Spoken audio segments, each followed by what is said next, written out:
Assalamualaikum warahmatullahi wabarakatuh. Bismillahirrahmanirrahim.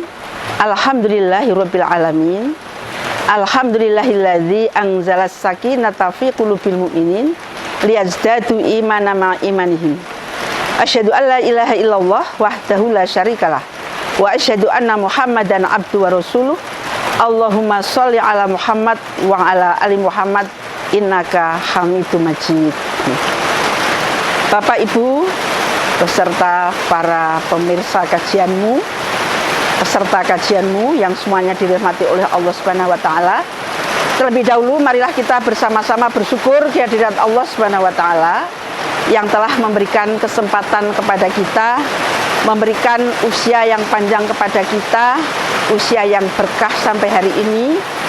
Mudah-mudahan apa yang telah kita lakukan sampai hari ini yang baik, yang benar, mudah-mudahan diterima oleh Allah sebagai amal sholih. Mudah-mudahan yang masih kurang, yang masih banyak kesalahan, kita bisa mengevaluasi kesalahan kita dan mudah-mudahan akan mendapatkan ampunan dari Allah Subhanahu wa taala. Sholawat dan salam mudah-mudahan senantiasa tercurahkan kepada junjungan Nabi Agung Muhammad SAW. Kita semuanya bersyukur mendapatkan atau memiliki seorang pilihan Allah yang menjadi uswatun hasanah bagi kita semuanya, yang akan menyelamatkan kehidupan kita baik di dunia maupun di akhirat kelak. Para pemirsa kajianmu yang dirahmati Allah, kajian pada kali ini kita akan mengambil tema memelihara diri dan keluarga. Kita tahu persis apa yang telah dicerahkan oleh Allah dalam Al-Quran. Surat At-Tahrim ayat 6. Allah memberikan pencerahan kepada kita, memberikan peringatan kepada kita yang ditujukan kepada orang-orang yang beriman. A'udzubillahi minasyaitonirrajim. Bismillahirrahmanirrahim. Ya ayyuhalladzina amanu qu anfusakum wa ahlikum naro. Wahai orang-orang yang beriman, jagalah diri kamu dan keluargamu dari siksaan api neraka. Kita memiliki tugas yang tidak ringan dalam kehidupan ini, Ibu dan Bapak sekalian. Kita memiliki sebuah tuntutan. Setiap manusia, setiap orang yang beriman wajib untuk menjaga dirinya, juga menjaga keluarganya dari siksaan api neraka. Berarti kita harus mengkaji, mempelajari apa-apa saja yang menyebabkan kita keliru dalam kehidupan, salah dalam kehidupan, ya, sehingga menyebabkan kita nantinya akan menjadi penghuni neraka. Oleh karena itu, marilah kita ambil apa yang telah disampaikan oleh Allah, ya, lewat pesan dari Luqman kepada anaknya. Mestinya saja pesan itu juga akan menjadi tuntunan bagi kita semuanya. Di dalam Al-Quran surat Luqman Allah berfirman, A'udzubillahi minasyaitonirrajim. Bismillahirrahmanirrahim. Wa idz qala Luqmanu libnihi wa huwa ya'iduhu ya bunayya la tusyrik billah innasyirka la dzulmun adzim. Allah menggambarkan, memberikan contoh Luqman yang menasihati anaknya. Dengan nasihat yang pertama, la tusyrik billah. Janganlah kamu menyekutukan Allah. Innasyirka la dzulmun adzim. Karena sesungguhnya syirik adalah dosa yang paling agung. Nah, satu langkah utama yang harus kita terapkan, mantapkan pada diri kita sebagai orang beriman dan juga keluarga kita. Keluarga yang utama adalah orang yang ada di dekat kita, di dalam rumah kita. Anak, cucu, menantu, suami dan lain-lain, istri dan lain-lain yang ada di dekat kita. Kita harus bisa menanamkan satu akidah yang benar, keyakinan yang benar, keimanan yang benar. Jangan sampai melakukan satu keimanan, keyakinan yang menyimpang, yakni yang dikatakan dengan menyekutukan Allah. Karena menyekutukan Allah termasuk penganiayaan yang besar, kezaliman yang paling agung. Dan ini sebuah bencana yang akan menimpa kita ketika kita tidak bisa mentauhidkan Allah. Berarti tanaman pertama agar kita bisa memelihara diri kita dari siksa api neraka, yang pertama kita harus memiliki akidah yang benar, akidah yang kuat, akidah tauhid, ya, lepas atau jauh dari sifat-sifat menyekutukan Allah. Nah, akidah yang benar itulah, akidah tauhid itulah yang akan membawa kepada kita bisa untuk melaksanakan atau beramal, ya. Setelah kita beriman dengan akidah tauhid, kita akan bisa mengamal atau melaksanakan amal solih, yang nantinya dengan iman yang kuat dan amal solih yang benar itu akan mewujudkan satu nilai ibadah yang dibenarkan pula oleh Allah Subhanahu wa Ta'ala. Kemudian seterusnya juga kita tidak boleh melupakan untuk memelihara diri dan keluarga kita, bisa meninjau kepada nasihat Luqman pada ayat berikutnya. Wa wassaynal insana biwalidayhi hamalathu ummuhu wahnan ala wahnin wa fisaluhu fi amain anishkurli wali walidaika ilayal masir. Luqman menyampaikan, ya, wa wassaynal insan, telah kami wasiatkan kepada manusia agar supaya berbuat baik kepada kedua orang tuanya. Ibunya yang telah mengandungnya, wa wassaynal insan biwalidayhi hamalatu ummuhu wahnan ala wahnin, mengandungnya dengan susah payah, dengan jerih payah, wa fisaluhu fi amaini, dan telah menyusuinya selama 2 tahun.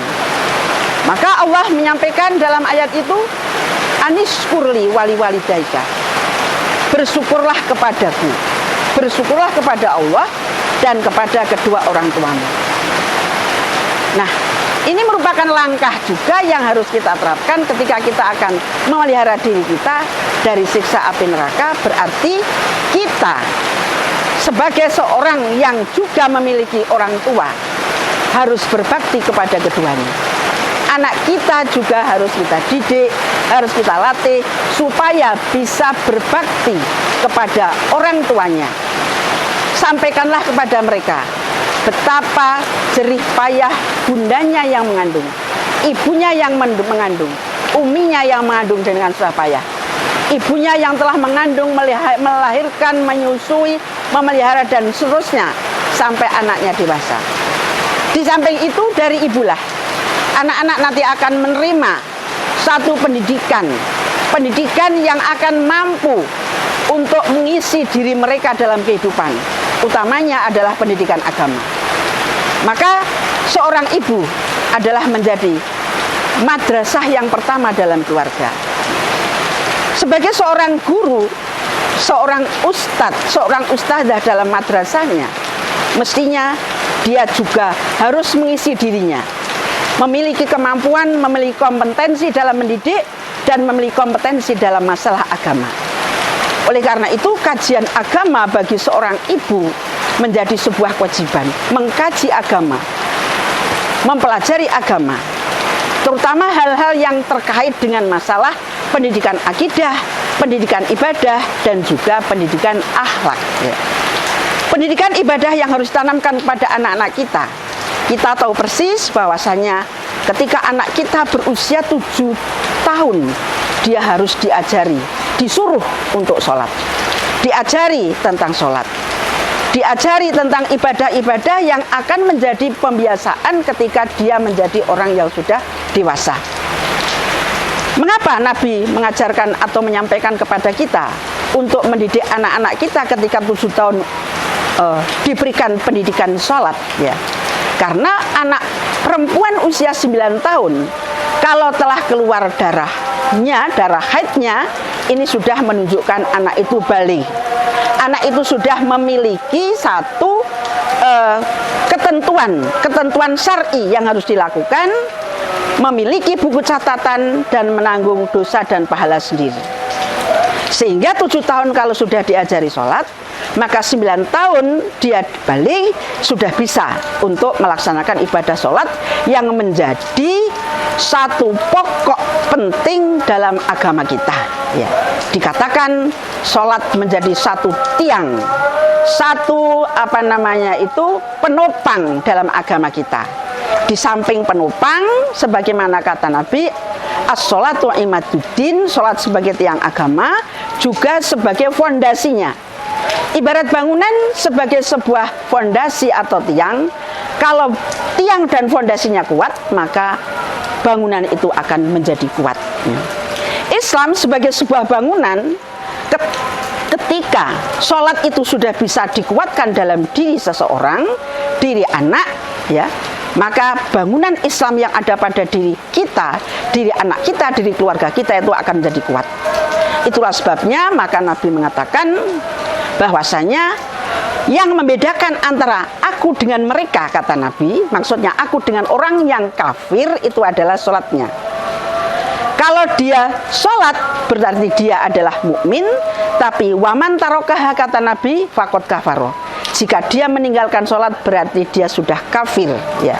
Jadi ciri kafir itu di samping dia tidak percaya kepada Allah, juga termasuk orang Islam bisa menjadi kafir ketika dia meninggalkan sholat. Maka sholat ini yang harus juga ditanamkan kepada diri kita, kepada keluarga kita, supaya bisa terhindar dari siksa api neraka. Di samping sholat juga anak-anak kita, keluarga kita, ya, diri kita sendiri dilatih dengan amalan-amalan pokok ditambah dengan amalan-amalan yang sunnah. Kalau sholat yang fardu sudah, sholat sunat disampaikan, diajarkan, dibiasakan. Kalau puasa wajib fardu sudah, puasa Ramadan, maka puasa sunat, ya, puasa yang akan membawa kita, yang akan menyempurnakan ibadah puasa wajib kita juga dilatih, diajarkan di dalam diri kita dan juga keluarga kita. Termasuk amalan zakat. Ketika zakat sudah, maka di luar zakat ada infak, sodakoh. Ini pun juga dibiasakan dalam kehidupan diri kita dan keluarga kita. Ini hal-hal yang insya Allah akan bisa memelihara kita dari siksa api neraka.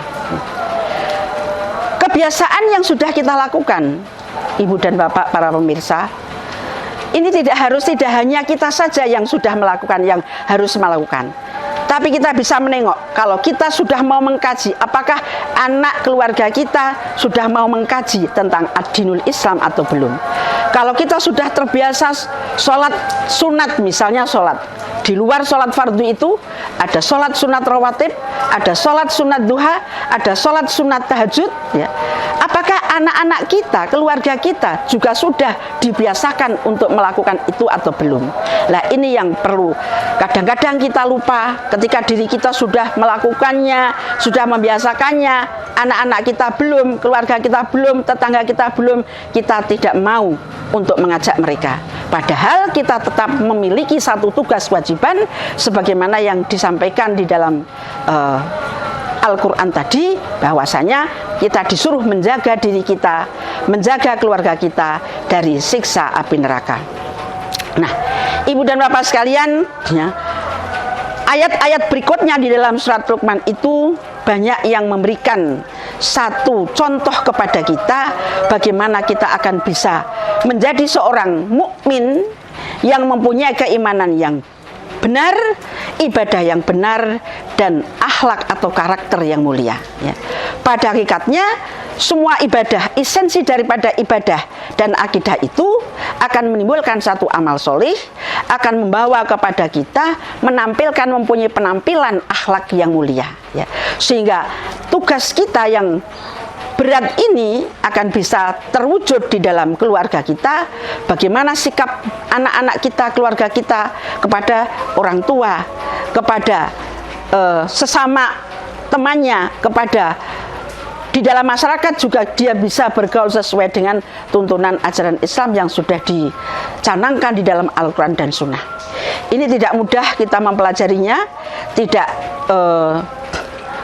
hanya sebentar atau hanya sedikit kita mempelajari, tapi harus kita pelajari secara terus-menerus kajian semacam ini agar supaya kita ingat bahwa kita punya tugas yang berat dalam diri kita adalah menjaga diri kita dan keluarga kita dari siksa api neraka.